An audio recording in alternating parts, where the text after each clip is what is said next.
Welcome back to the Global Width Challenge series. Today, I will introduce the remaining challenges to get width head density from counting.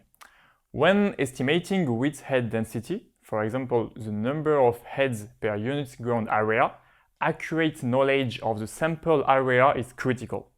The non-parallel geometry of image acquisition with significant fisheye lens distortion effects induces uncertainty about the sample area.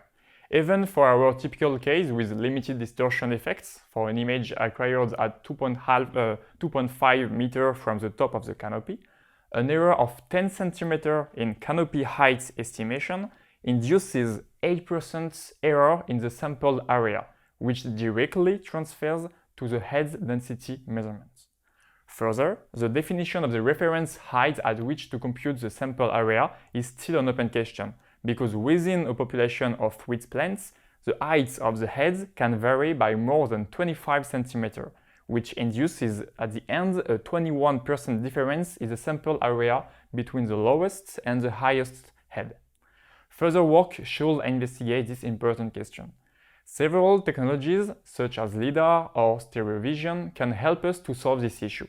Additionally, in the case of a strong row effects, and if some rows are not fully visible on the picture, it can be interesting to correct these effects by detecting the row and removing incomplete rows.